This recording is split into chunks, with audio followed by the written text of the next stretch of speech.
Assalamu alaikum wa rahmatullahi wa barakatuh. Welcome once again in our continuing series about schools. We're entitling it Our Schools, What We're Missing.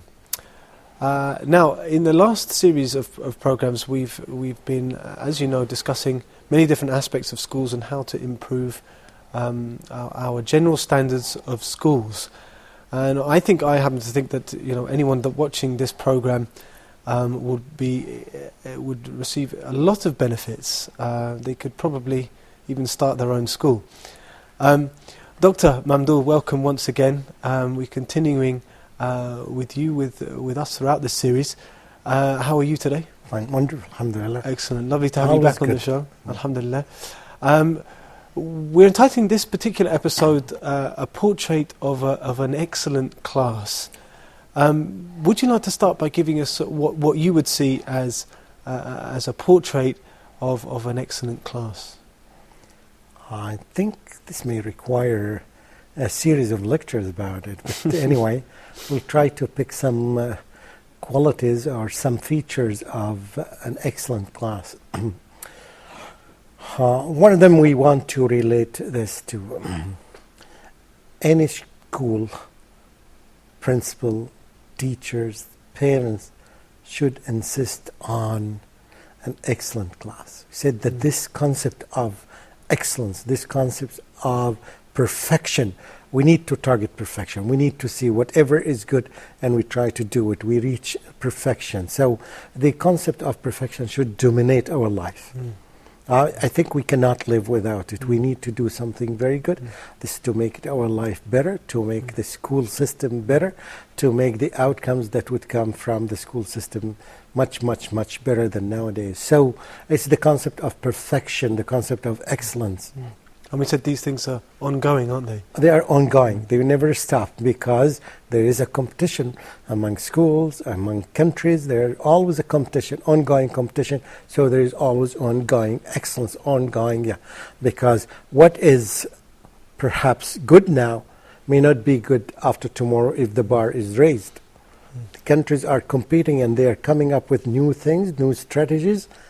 So we need to be aware of what's happening internationally in order to, maintain this level of perfection and maintain this level of excellence. I want the parents all the time to ask for the best. I'm quite sure that the principals, the eager principals, or the owners of the school should also chase this concept of excellence and try to find it. Try to find good examples or best examples somewhere in the world and see whether this can fit into their schools or not. Of course they can. It's teaching math in England would not differ a lot from teaching math from the USA or from teaching math in Canada or in any other country. Perhaps the difference here may be in the language, in the tool of instruction, the language of instruction that they use.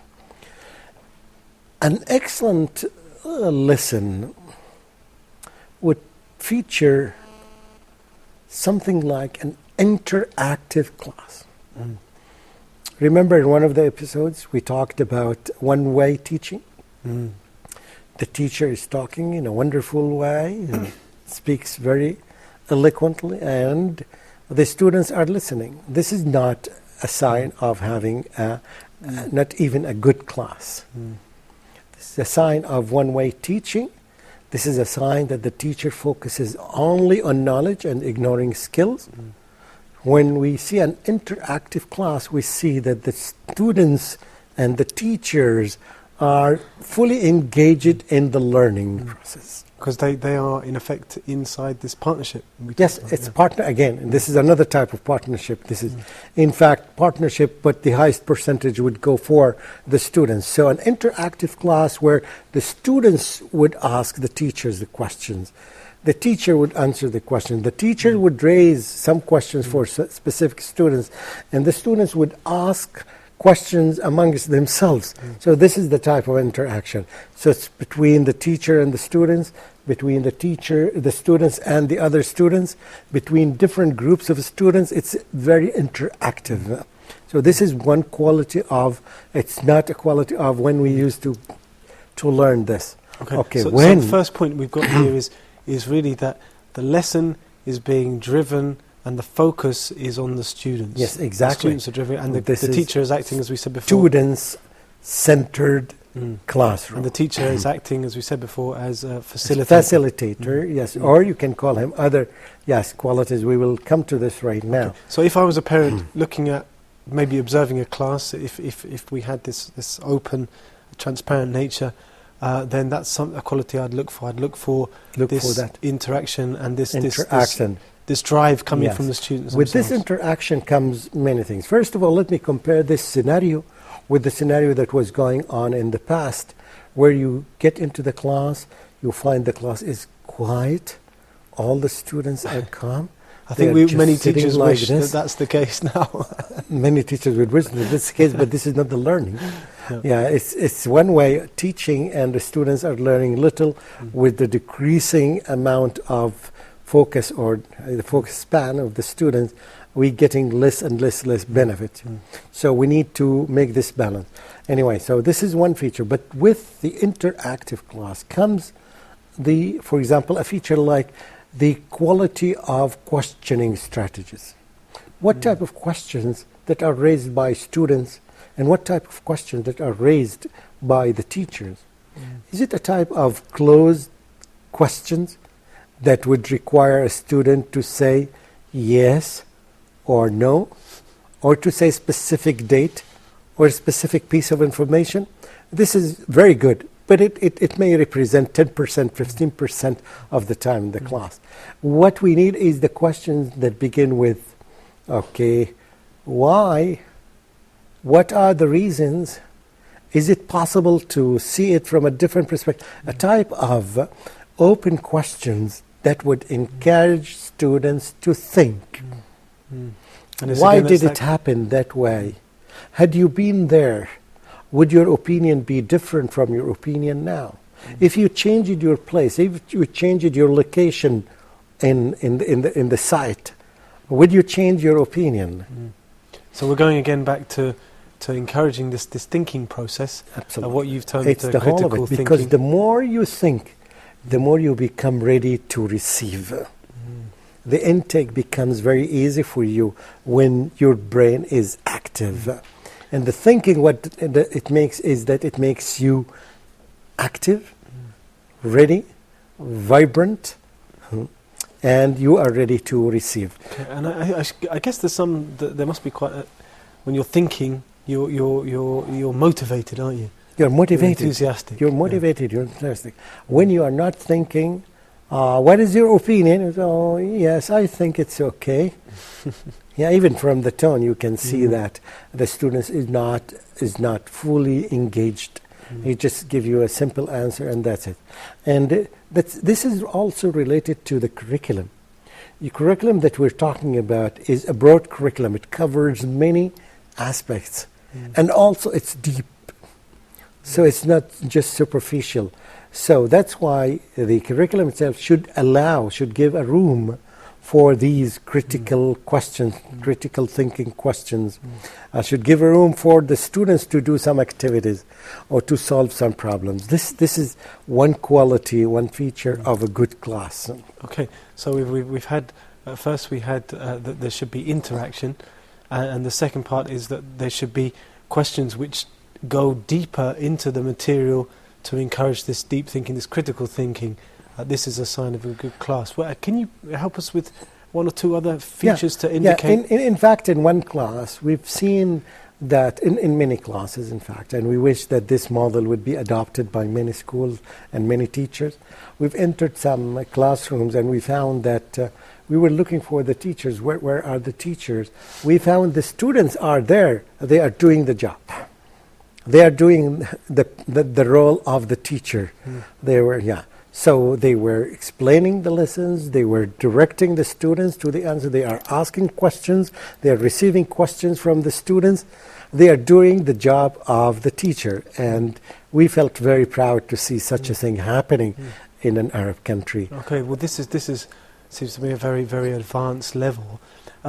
Let's kind of highlight to the viewers what you think is the key from moving to the teacher delivered course and the teacher delivered lesson to getting to the point where a student feels confident enough to actually be teaching other students from there. How do we move from that to remember that those teachers one time they were students, and it is the training and the knowledge they got, so they were able to play the role of teachers. You can find that sometimes it happened with me personally when my teacher himself, one of the supervisors in one of the schools, he was the same one who was teaching me in the same school. After a few years, we became colleagues and we were teaching in the same school. So it's just a matter of time. And even I think the future for the young generation is much better because they are more flexible. They know a lot about technology. So they have some good qualities that would prepare them for doing the job. I'm trying to say here, when we enter a class and we find the students are doing the role are playing the role of the teacher, that means this is the outcome of the teacher. It is the teacher who made them to reach this level. So they've reached a level of understanding where they are able... And training. Yes.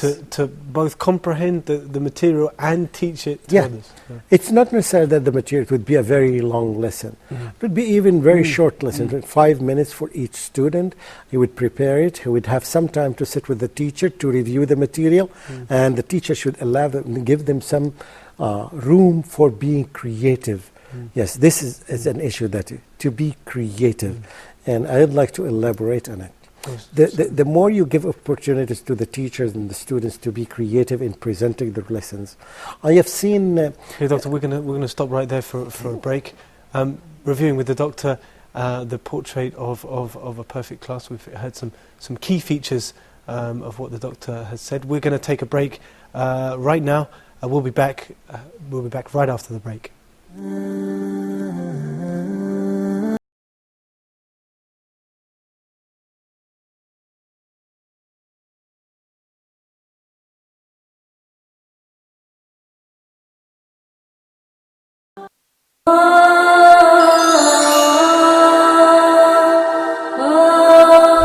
In your standpoint of view, are there specific or certain criteria to choose your spouse or a partner, to marry or not to marry?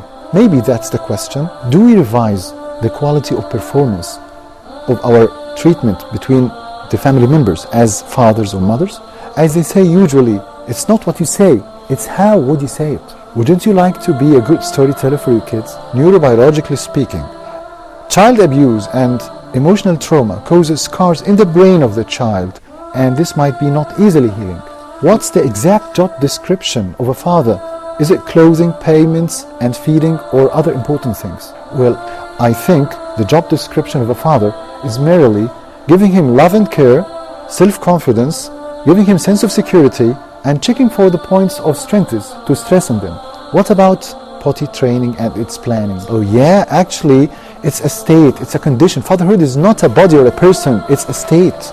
Are you a good or skillful designer for the policy and the long-term plans of the life of your kids? Join us every Wednesday for Family Issues.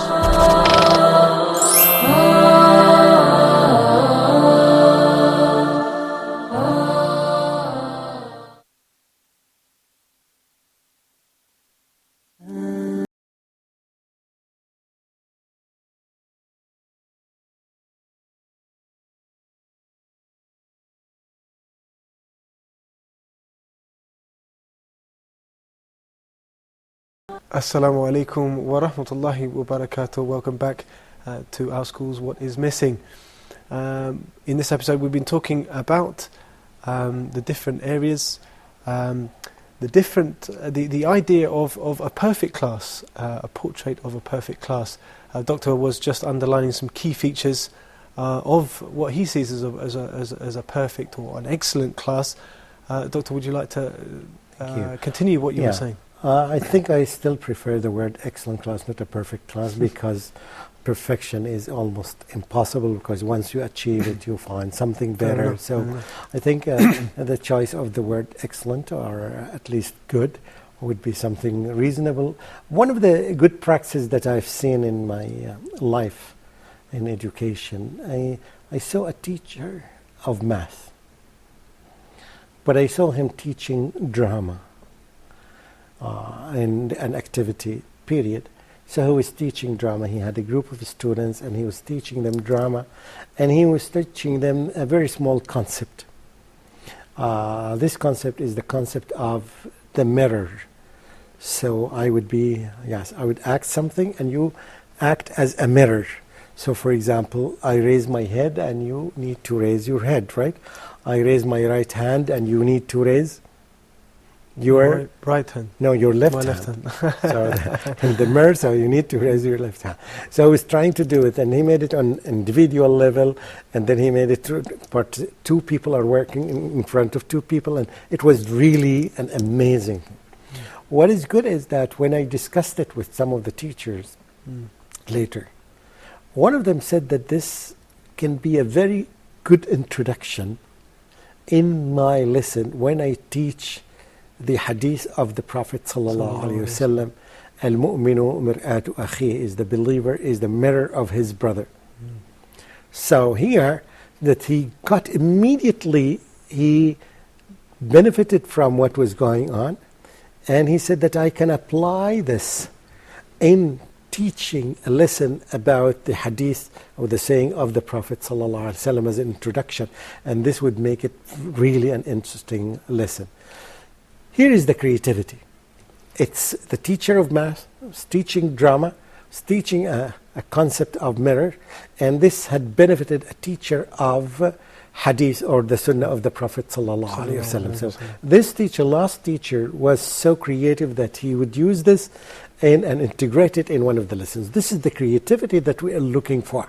We need teachers to be creative, and you cannot just be creative by yourself. You need to learn from others. You need to learn from the experience of others. They have done the work and it's ready for you. You just take it and integrate it in a good way which can fit very well in your subject. This is one example. Another thing, another feature that you look for in a good class, you find the teacher has planned his lesson. And even in his planning, you would find him or her taking some notes and writing some notes while he is delivering the lesson, because when he planned the lesson and he's delivering it, he would find something new that he never thought of, that he could get this and he would modify it. He would put it, for example, in the same lesson if he teaches it to other class, or if he teaches it even next semester, or so he would make some modifications and he would take some notes, or she would take some notes based on what happened in the classroom and based on the reaction of the students or what happened in the class. You would find a teacher who even looked by minutes. He would write, okay, I would assign the first 5 minutes for an introduction. He would make a striking introduction. I still remember some teacher who taught me approximately 30, 35 years old. And when I was at that time, I still remember exactly what they made in the introduction. They succeeded to implant it in our brains. Why? Because it was so unique that I still remember it right now. And so you'd find a teacher, for example, the first 5 minutes or 3 minutes, 2 minutes for the introduction, depending on the topic. Again, you would see him trying to make a link between the present lesson and the previous lesson, or the previous lessons.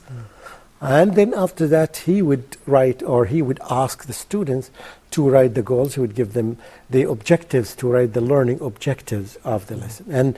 And you see the difference between a good teacher and not a good teacher, that the first one would write these learning objectives in a measurable way. You can measure.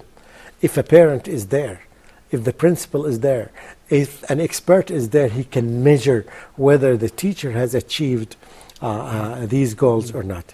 Not only that, I found some examples of teachers who would write these goals and he would assign some students in the class and would tell them that at any time during the delivery of the subject, If you find that we covered one of the objectives, you go by yourself, you work independently, and you go and cross-check that we covered this goal or this objective. And I have seen the whole lesson, and I was really impressed by the teacher and enjoyed that. And I found that the students themselves would go and check the goal or the objective, the learning objective, if it had been covered. Wow. Something amazing. So the students here can evaluate whether the teacher himself is fulfilling and is achieving the learning objectives that he heard. I think all this. I mean, we've mentioned so many things here. We've mentioned creativity. We've mentioned planning. We've mentioned introductions. Mentioned a seamless introduction where you're attaching lessons onto other lessons through your introduction. We mentioned this idea of observation and evaluation. I think one of the things that strikes me is the trust. I think that has to exist between the various stakeholders here, the teacher and the students. Is trust an important thing in the lesson? Oh, of course. Building trust is something very important. And by the way, the Prophet ﷺ was so eager to build this trust to the degree that, you know, that he was labeled as the trustworthy by the Arabs, even before he was a messenger. So building the trust from the very beginning is something very important, that if it is done, so the students would trust their teachers, and definitely the outcome would be really something good. Okay. Can I just? I want to just ask you right here. We talked a lot about this. We've painted this. You've painted this. This we just painted little parts just of a little the part whole of it, portrait. Yeah. And I'd like to ask you. You know, how have you found, from your experience, how have students reacted to this? I mean, you've obviously seen an example of these excellent classes. And how have these students actually reacted? What's been their feeling inside the class? Tell me. The impression that you get, and you can see it by yourself, they are enjoying learning. And not only that, they feel that they own the class. They feel that they has a say in the class. And you can see that even if somebody tells you that you don't know the teacher, if he's young, for example, you don't know who is the teacher and who is the student. You feel that, like the Prophet ﷺ, when you enter, if he's sitting with a group of people, it becomes very difficult for you, if you don't know him, that to know that this is the Prophet or this one isn't. He was sitting on the same ground. He was, the amount of saying that he said, he would allow the people to talk sometimes more than he talks. He would listen more than he talks, and that's what's very important. We want the teachers to listen more than they talk. Okay. This is another feature. So because if the teacher listens, that means the students are doing the talk. They are putting their own input. They show the amount of learning they got, and they share it with others. This is another feature that you can see inside the classrooms. Okay, lovely. What about the challenge of the incorporation of pair work and group work in these? I mean, that has to be a feature. Is that a really salient feature? No doubt, depending on the task. It's not meant for itself. But the teacher has to find in the curriculum, or he can design some tasks that would allow, give a room for students to work collaboratively. We've obviously talked about that in previous episodes. Yes, we talked about. What about specifically pair work? I mean, does that help? Oh yeah, of course, because this group work can take different levels. It can be dual work by 2 students. It can be by 3 students. Let me give you an example of the dual work. In one of the classes that really I enjoyed very much, when I entered the class, a teacher, she was teaching reading. And I was there in the class, and she asked each 2 students to read at the same time. So they would open page 63, for example, and they start reading together at the same time they are reading. And they finish the whole page at the same time. You never find any discrepancy between them. I think the message that I got was, have you seen better than this? The message there was that those students are well trained to do that job, that they can read at the same pace, right, without any mistake. So that means they are very well trained in reading. And then she gave me an opportunity. She said that you may select the students because she might have trained those students. She said that you can ask any 2 students. And I selected 2 students. Yes, one is sitting here and the other one is sitting here, and I asked them to read, and they did the same job. Okay. Now this is all very well and good, and a lot of teachers maybe perhaps are trying to incorporate this group work. How can we ensure that every member of that group and every member or that pair, both of them or all of them, are actually working? How can we ensure that?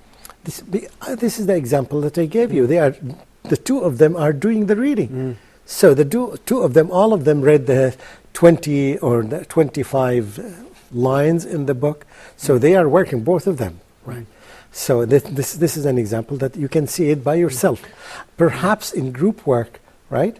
You can monitor that when you come close to a group while it's working, and to observe many things. Are they really working, all of them? Or each one of them is involved, engaged in the discussion? Do they have a specific assignments? For example, someone is writing, right? Someone is going to present. One of them is a presenter. One of them is a leader. One of them is a documenter. One of them is a timekeeper. So each one has a separate assignment, which is something very important, because this organization would help them to work together.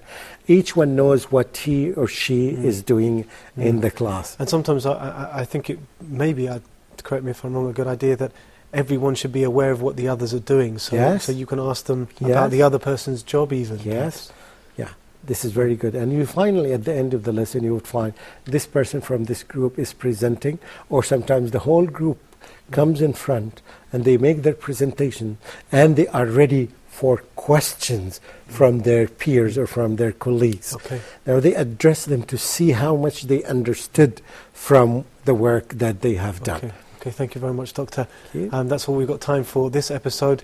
The Doctor giving us the salient features, some of the salient features of an excellent class as he sees it. Thank you very much, Doctor. We hope to see you again in the next series. Assalamu alaikum wa rahmatullahi wa barakatuh.